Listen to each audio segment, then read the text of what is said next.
Hey guys, welcome back. I talked Hill into coming on because next week is the 10-year. Well, actually, a couple days ago was the 10-year anniversary for us opening the Moweaqua location, and next week will be the 13th anniversary for the Maroa location in its original spot. And Mount Zion was just this year was also 10 years as well. And I just thought it'd be a good episode to just talk to Hill about kind of some of the things we've learned along the way, reminisce a little bit, and kind of what we're hoping to see in the future as we're growing these businesses, and just super grateful that we've made it so many years, because statistically speaking, most businesses don't, small businesses don't make it past the first 3 years. That was kind of always a goal in our head, was we got to get past the first three, because it's like something like 60 or 70% of small businesses close in the first 3 years, and then it's like 50% after the five. So it was like, for us, it was, let's get past the first three, and then it was, let's get past five, even though, once we made it past three in Maroa, we were opening other stores already. So what do you remember about opening Mount Zion, Moweaqua, now that it's been over 10 years for all three stores, that, good or bad, that you... Mount Zion was just, I feel like it was so many mixed emotions, because when we opened Maroa, we were not busy. No one knew about us. We would some days have just a couple tables here and there. Like, we were not full right off the bat. We were able to grow our staff little by little, and because we were there all the time. So yeah. Mount Zion was as different as it possibly could be. We, for some reason, opened on a Friday, which was a terrible idea, and we were completely full, from the minute we opened until we closed, which was awesome, but we realized quickly that we did not hire near enough people, so we were going to have to be there, constantly, and we were not prepared for that, because we were still obviously responsible for Maroa. Although we had a great staff that was prepared to step up, they were not prepared to do it completely without us. And we also had a 9-month-old at the time that I had gotten used to being with her a lot throughout the week. So that was just a huge adjustment to go straight back into working 24/7 and still not getting it all done. Because the times that Maroa was slow, we were doing our owner duties, and first of all, Mount Zion was never slow, so we couldn't do any of that in Mount Zion, and we also couldn't do any of it in Maroa. So we were drowning, and that's the only way I can describe it. And it was really hard because, everyone around us, all they could see was the success of it, and they were so excited for us, and aren't you so happy? And we personally were struggling. Our marriage was struggling. Our parenting was struggling. All of our owner responsibilities were falling to the wayside. And we were just what did we do? We weren't ready for this.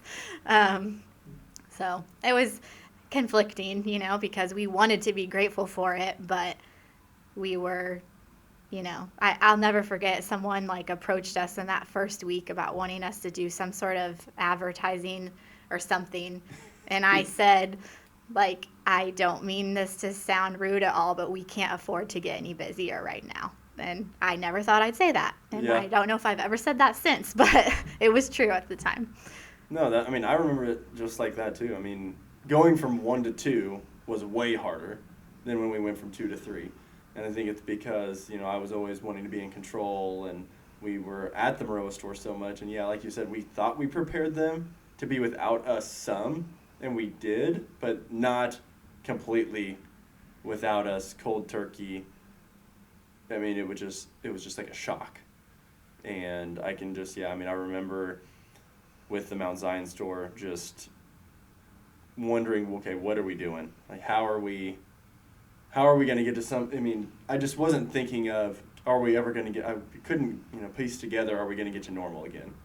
Because we had such a good thing going in Maroa, and we kind of were in a groove where you were off a lot during the week, so you could be with Kins and the girls, and the owner responsibilities. We were in such a routine that like I could do it certain things on certain days, and you could do certain things on certain days. It was just so routine. To like you said, I mean, I don't know why we thought that it would just ease us in like it did in Maroa, but just bang out the gate, and we couldn't handle it. And then it's okay, we close. Then I have to stay just to do the owner things. And we're scrambling to find more babysitters and things like that. But then it's, what's funny is every time I tell that story and how, like, I agree. I mean, if there was a singular time that our marriage struggled the most, it was definitely those first 3 or 4 months of Mount Zion being open. I think that's probably fair for our over 13 years of being married. That 3 or 4 month was our hardest. And it was honestly because I thought you were mad at me. I was. For putting us through it, and then for 4 months later, after that, to be approached about the Moweaqua building, and because it took about 3 or 4 months after opening Mount Zion to where we got to like a level, kind of level where I was in Maroa. Back in Maroa a night or 2 a week, and then still having to be in Mount Zion to go to Mountain. You were able to start splitting a little bit to where you weren't. I would say it was about 4 months after opening. And then 2 months after that, we get approached about the Moweaqua building. And we think that we can do it. Well, I kind of think that's the same as it is with having kids. Going from 1 to 2 is definitely harder. Yeah. Once you learn how to split your time, it gets easier. But I think going from 2 to 3 restaurants was a breeze because by that point we had prepared both of them to be without us so that we could be at the other store. So we actually had to work on systems, and that's something we didn't really have to do when it was just Maroa, because we could just do the stuff ourselves for the most part, but we had to actually come up with systems and processes which are so important if you want to ever scale. And that's where a lot of people, when they try to scale, trip up, and I wish we would have had the advice of, hey, work on your systems and processes first, instead of we were just very reactive on all those things, and how we trained people and things like that. Yeah, for sure. We really focused on training them to react the way that we would, if because I still feel like that is a driving point in our businesses, is how we like handle our customers and the business in general. So we were always there to make those calls, and so training people to make the same calls as you, so you're not getting complaints afterward and thinking like, oh my gosh, why did they do that? Why did they say that? That helped give us like peace of mind that we were leaving them in good hands. And everyone makes mistakes and has rough nights, but at the end of the day, if we could say like, hey, they got their butts kicked, but they did everything they could, and that's exactly what we would have done. Like we've gotten our butts kicked plenty of times, whether we were there or not. Like they just ended up learning how to handle things better, and it really made us. Going from 1 to 2 made us rely on our teams way more.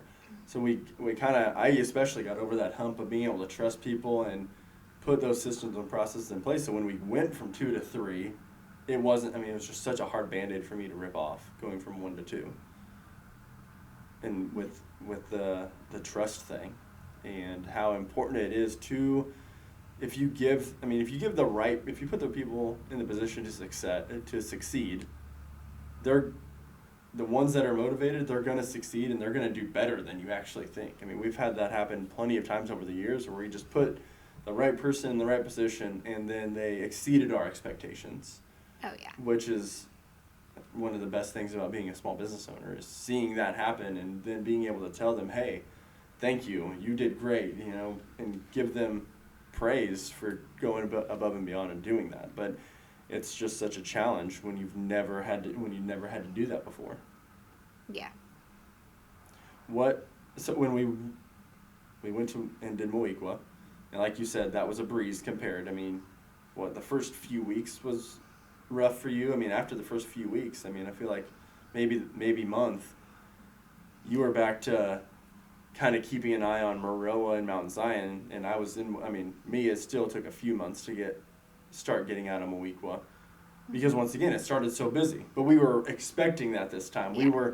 We were anticipating that. We did do a better job of staffing, because we were hey, we're going to err on the side of it's going to open like Mount Zion, not Maroa, so that way we can handle it. Yeah, we hired the right amount, and we've always had some, from day one, we brought some people on with us that had experience and that we trusted, and we did that. Then we brought them to Mount Zion, and we've always had people that had experience that we could count on. That kind of made it easier. We weren't completely hiring a whole new staff that didn't know anything about our systems, so that got easier each time, because we would often have veterans in Maroa come with us for the first couple weeks to open a new store or whatever, which I think franchises literally have teams that's all they do is Right. go around and open new locations, because they've done it so many times. But there are some things that come with opening that aren't normal. There's always going to be technology issues here and there, and equipment things, or the flow doesn't go how you thought it would. I think Moweaqua, the biggest challenge probably was the bowling, which, we thought we actually thought, oh, maybe this will be our thing. We'll just go around to all the small towns and buy up all these bowling alleys that have closed because pizza and bowling go great together. How hard could it be? But we were wrong about that. The bowling was really challenging. I mean, our lanes are super old, but they're, a lot to keep up with and maintain, and super expensive. So makes sense why straight bowling alleys closed all over, because they don't make enough money. Luckily, we were making money on food and alcohol, so it worked out. But that was, we learned real quick that wasn't going to be our niche. Yes. Just because, it's just a whole nother thing to maintain. It is its own separate thing compared to a restaurant, and we just we don't have the time, we don't have the capabilities or the time to learn how to do it ourselves, so then you're paying that out, and that just gets expensive. And that's why, in Moweaqua, we run the bowling only on certain nights, certain events, certain things, because we have one person that knows how to do it and run it correctly and maintain them. So that's when it's, that's why it's the way it is there. So why, I guess not why, the question that we both get asked a lot, are we going to open more stores, or why haven't you opened any more in so many years? And I know, at least for me, the go-to answer is, well, first off, the restaurant business is hands down the hardest business hardest industry to be in. It is, there's so many different, the rules are changing all the time, the laws are changing all the time. You're dealing with, trying to keep your upper management people happy, and balancing, you need part-time people, because you can't just run straight off of a bunch of just full-time people, because you need that flexibility in the restaurant world.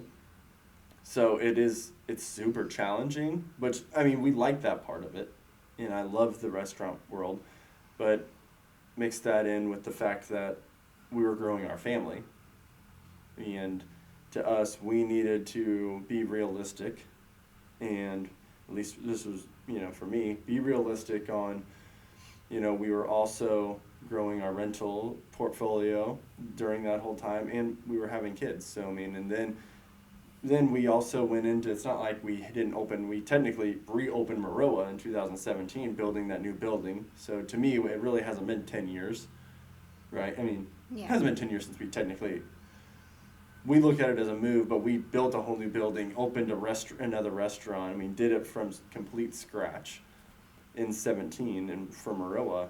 And then, by the time we got that settled in, and we kind of really got good managers in place at all three stores, and got settled in to maybe even think of doing another store, that's when COVID hit. Yeah. Basically, we went. Yeah. It was 2.5 years after we opened Maroa in the new store in 17 is when COVID hit. And that obviously, that wasn't a motivating factor to debate opening another Oh restaurant. my gosh, yeah, that changed everything, even beyond the forced shutdown. I mean, it was just shocking because, like you said, we had always heard the like 3-year rule. Like if you can get past that point, you'll be good. Yeah. But COVID obviously came in and changed it all. Shut down, businesses that had been successful for 40, 50 plus years. Like, Yeah, or they just didn't want to deal with it because they were trying to stay open, and it's just every other week was a new rule or a new law that we had to follow, and it was just defeating yeah, at times. yep, it was, and then we couldn't get the suppliers, all Yeah. of the things, everything changed. So, I mean, we were just like grateful to survive it. Right. I mean, if it wasn't for our faith, that would have been a real rocky Yeah. time for us because, We had all these employees like looking to us. Yeah. I mean, yeah, that was definitely the heaviest I've ever felt, like the leadership, because I mean, yes, there were laws and rules changing, but then people were questioning whether those were really law. Like, do they Yeah. have the authority to change those things? Uh-huh. Can they force us? So we were going to little like meetups of business owners to hear from representatives Yeah, about figure it out. can they really force you to do this, or can you push it? Is it a recommendation? Or so our staff was just like looking to us to make the right decision. Some of them agreed with our choices and some of them didn't. But we were always able. And the nice thing was we were able to stay respectful, even with the ones that didn't agree with maybe us pushing it because we didn't agree with the way the government was handling it in Illinois. Some of those people still ended up coming back once it was over. Once COVID was kind of past, because they still respected us. They wanted it. They had their view on it. We had our view on it, but we were able to keep it respectful. But it also brought a whole new round of challenges with hiring, I feel like, because so many people were able to stay on unemployment. So many people didn't have to go back to work because of what the government was doing, especially in Illinois. And that's what kind of led to, in 22, you saying, hey, I think we should sell one. Yeah, I mean, it was hard. Like, we did have a lot of good managers, but that was kind of coming and going. And we had our third child, but I mean, really before that is when it started, because I will never forget, like, I was like super pregnant with Brooklyn, and I had lost 2 full-time people in Mount Zion, and the third one just gave me her notice, and I was like weeks away from giving birth. So, and I mean, like we said, you don't have a lot of full-time people, so like losing a part-timer is not as big of a deal, but it's nearly impossible to hire like a new full-time person and train them. So I was like panicked, like I literally can't, and I was still having to work in Maroa and Moequa occasionally, like here and there. I am not going to be able to figure this out. Like I don't know. And I had a little bit of a like meltdown in the bathroom about it because I was just feeling like out of control. That's kind of what sparked it. And then, it worked itself out here and there, but it was still, Mount Zion was really for whatever reason, I just had trouble with that front of house, like just getting those days covered and having, it was a little too far for me to really be on call for them. But like I remember shortly after I had Brooklyn, like she was too young to be left without me. I was like nursing and she wasn't taking a bottle, and someone called off, and I couldn't find anyone, so I took her with me because I had to, and I just like had her in a stroller and figured it out and nursed her in the gaming area. But it seemed like it was never gonna get under control, because I would have a couple good weeks and think like, okay, we're on a good path here, and then someone I had like trained and thought was really getting close would quit or start messing up or whatever. So I don't know. And that's just being a small business owner, not just the restaurant industry. But being a small business owner, there's the ups and downs. I mean, not just with staff, but it can be sales, it can be different challenges, but we've learned so much over 13 years and really like expanded that because, between 3 different locations and really different types of staffs. I mean, each store kind of had its own culture and kind of staff. I wouldn't say that every store had the same culture. No. So, I mean, that was just a fascinating aspect of it. But yeah, I mean, it was just super challenging. And because I had those, I mean, it happened to me sometimes. There would be times where it was the backup house that lost a couple full-time people. Then I'm the one that's working. And, we were trying to find that balance. And, when you brought up potentially selling one, and we prayed about it a lot and talked about it a lot, and, ended up selling the Mount Zion one and everything. But that whole process was also good and rewarding and fun to be a part of, to see how that, because it took a year to do it. I mean, to do it and do it correctly. So I just grateful for that whole process too. And that was, that was 2 years ago now, over 2 years ago since that got finalized, and just a lot to be grateful for. Yeah. Is there anything else about, just anything you want to reflect on as far as, hitting this mark of, since quote unquote opening at a new town has been 10 years, and is there anything else that comes to mind that you would want to tell somebody or to give some advice on or anything? I don't know. Maybe not advice, but just something. I mean, I don't regret it. I look back on it, it felt like a blur. It does feel like a blur now. Yeah. I mean, when I think back and think that we went from opening in December of 12 in Maroa to by December of 15 opening our 3rd store, it feels like a blur. Because it went so fast and we did so many different things, and we had our first kid. Just so many things happened, and the average person that looks at us thinks we're still. We're busy. We're doing a lot of things, but it's also super rewarding to sit back and look back at just accomplishing all of that and how blessed we are. And just the people that Yeah. the people that have been a part of it, thinking back on, I don't even know if we did the math, how many people have worked for us in some capacity over the years, but just thinking back on some of the people that have been there since day one,